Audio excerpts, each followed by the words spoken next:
Bonjour à tous, alors dans ces quelques diapos, on va revoir de la géométrie dans l'espace en commençant par le principe des vecteurs. Un vecteur, il va être défini par une direction, un sens et une norme. La direction, ça sera son orientation dans l'espace, par exemple selon l'axe des x, des y ou des z. Le sens, ça sera plutôt dans le sens positif ou négatif, et la norme, on verra comment la calculer. Au lycée, vous avez dû voir ce qu'on appelle la relation de Schall. La relation de Schall, ici, est représentée par le vecteur V. Le vecteur V, on peut dire que c'est la somme du vecteur A sur l'horizontale plus le vecteur B sur la verticale. En appliquant le théorème de Pythagore, on va pouvoir dire que pour retrouver soit le vecteur A ou le vecteur V, on pourra dire que le vecteur A est égal au vecteur V qu'on voit en noir fois le cosinus de l'angle Y, ou alors le vecteur V fois le sinus de l'angle x. Pareil pour retrouver le vecteur b. On pourra faire v fois cosinus de y, ou v fois cosinus de x, ou v fois sinus de y. Concernant le produit scalaire, le produit scalaire se définit par un point entre les deux vecteurs. Le vecteur u scalaire, le vecteur v, aura une formule générale où on fera la norme du vecteur u, représentée par deux barres autour du vecteur u, fois la norme du vecteur v, fois le cosinus de l'angle entre les deux. C'est la formule générale qu'on utilisera le plus souvent. Mais on peut aussi dire que c'est le produit de la composante sur x des deux vecteurs, plus le produit de la composante sur y des deux vecteurs, plus le produit de la composante sur z des deux vecteurs. Dans le cas où vos deux vecteurs u et v sont orthogonaux, c'est-à-dire quand ils sont perpendiculaires, quand vous ferez le produit scalaire des deux, il sera automatiquement égal à 0, il sera nul. Pourquoi? Parce que quand vous reprenez la formule initiale, donc norme de u fois norme de v fois cosinus de l'angle entre les deux, le cosinus justement de 90 degrés est égal à 0, donc ça annule tout. Si les deux vecteurs u et v sont collinéaires, c'est-à-dire s'ils sont parallèles, dans ce cas-là, le cosinus de l'angle entre les deux sera égal à 1. Donc on pourra faire seulement la norme du vecteur u fois la norme du vecteur v. On enlèvera le cosinus. La norme d'un vecteur, représentée par les deux barres autour du vecteur, peut être définie par la racine justement de ce vecteur scalaire lui-même. Le principe de commutativité revient à dire que on peut dire dans le produit scalaire que u scalaire v est égal à v scalaire u. Ça ne changera rien.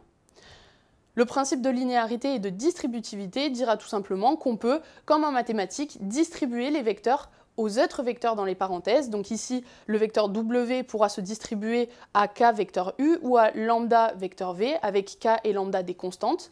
Et on pourra également justement extraire ces constantes et les distribuer aux deux vecteurs, donc k qui se distribuera au vecteur u et au vecteur w, et lambda qui se distribuera au vecteur v et au vecteur w. Concernant la projection orthogonale, elle nous permettra de faciliter nos calculs. Ici, on va vouloir faire le produit scalaire de u par v. Néanmoins, les deux ne sont pas sur le même axe, ils n'ont pas la même direction. Qu'est-ce qu'on peut faire? Ici, on voit le vecteur v, on va pouvoir venir le projeter sur le même axe que le vecteur u.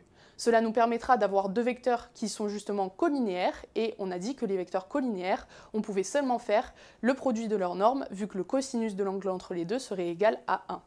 Ça nous permettra de faire juste le produit de leurs deux normes.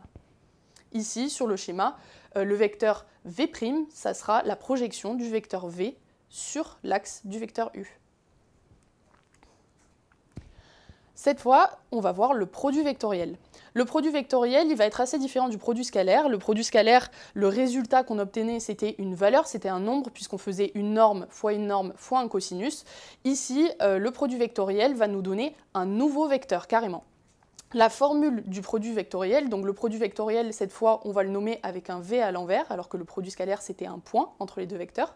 Le produit vectoriel, sa formule, ça sera la norme du vecteur u fois la norme du vecteur v fois, cette fois, le sinus de l'angle entre les deux. Ça, c'était pour sa norme. Maintenant, le nouveau vecteur qu'on va obtenir après le produit vectoriel aura également une direction. Comment la trouver? Il faut savoir que le vecteur résultant sera toujours orthogonal à la fois au vecteur v et à la fois au vecteur u. Donc, il est orthogonal au plan formé par le vecteur u et par le vecteur v. Il a donc les propriétés suivantes, qui sont écrites juste en bas. le vecteur résultant, scalaire 1 des deux vecteurs de base, sera égal à 0 parce qu'il est orthogonal. On a vu que le produit scalaire de deux vecteurs orthogonaux était égal à 0. Donc ici, la résultante, le vecteur final scalaire 1 de ces deux vecteurs initiales, sera égal à 0. Maintenant, comment trouver le sens de notre produit vectoriel final? On a réussi à trouver la norme, on a réussi à trouver la direction, maintenant trouver le sens. C'est un point qui est vachement important puisque ça va vous servir justement cette année en physique avec la partie sur notamment les ondes électromagnétiques. Et vous avez deux méthodes pour essayer de le retrouver. Les professeurs en cours vont vous expliquer très sûrement la méthode du tire-bouchon. Nous, on va essayer de vous expliquer la méthode des trois doigts de la main droite. Vous pourrez utiliser celle qui vous convient le plus tant que vous trouvez le résultat final correct. Pour la méthode des trois doigts de la main droite, vous allez utiliser, c'est très important, votre main droite. Si vous utilisez la main gauche, ça ne marchera pas.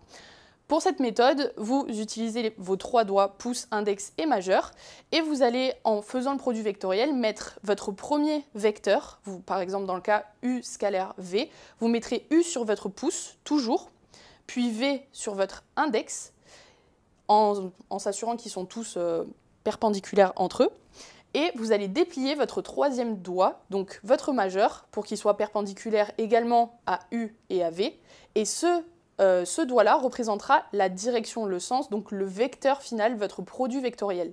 Donc dans le cas ici qui est représenté par la main, vous avez le pouce qui représente votre premier vecteur du produit vectoriel, U, l'index qui vous indique le deuxième vecteur, V, et vous dépliez le majeur, vous obtiendrez votre produit vectoriel, la résultante. Et grâce à ça, vous aurez du coup la direction et le sens de votre produit vectoriel. Et comme ici, vous voyez U, V et U vectoriel V, le produit vectoriel. Alors, ces propriétés, elles sont assez différentes du coup du produit scalaire. Ici, le produit vectoriel, il n'est pas commutatif comme on l'a vu. Vous pouvez faire U vectoriel V, mais ça ne reviendra pas à faire moins V vectoriel U, justement, puisque le sens et l'orientation des doigts va changer. Si deux vecteurs, donc U et V, sont collinéaires, le produit vectoriel sera égal à 0. Pourquoi? Parce que dans la formule du produit vectoriel, on a vu que c'était la norme de U fois la norme de V fois le sinus de l'angle entre les deux. S'ils sont collinéaires, du coup, l'angle est égal à 0 et le sinus de 0 est égal à 0. Donc ça annule tout. Vous avez du coup un produit vectoriel qui est nul. Pour la projection de vecteurs. Vous avez un vecteur V dans un plan orthonormé et vous allez pouvoir justement, vous allez chercher à obtenir la valeur algébrique de ces projections sur X et sur Y. Ici, sur le plan orthonormé, vous voyez ici U de X qui est sa projection sur X et U de Y qui est sa projection sur Y. En connaissant les valeurs algébriques des coordonnées justement en X et en Y, on va pouvoir déterminer le module du vecteur ou la norme qui est représentée par les deux barres sur les côtés ou un grand U et qui équivaudra à racine de la composante sur X au carré plus la composante sur Y au carré. Le tout sous la racine, c'est très important. Et justement, pour retrouver tout ça, on peut utiliser une formule que vous avez appris, que ce soit au collège ou au lycée, qui est Pythagore avec Casotoa. Donc le cosinus de l'angle, c'est l'adjacent sur l'hypoténuse. Le sinus d'un angle, c'est l'opposé sur l'hypoténuse, et la tangente d'un angle, c'est l'opposé sur l'adjacent. Et tout ça, vous pouvez le retrouver puisqu'on a bien un triangle rectangle juste ici, avec la projection de U sur X et sur Y. Et enfin, vous avez l'application justement du théorème de Pythagore pour retrouver les composantes sur X et sur Y. Pour retrouver la composante sur X, vous pouvez, donc vous voyez, on met un moins devant le U parce que le vecteur U va dans le sens opposé de l'axe X.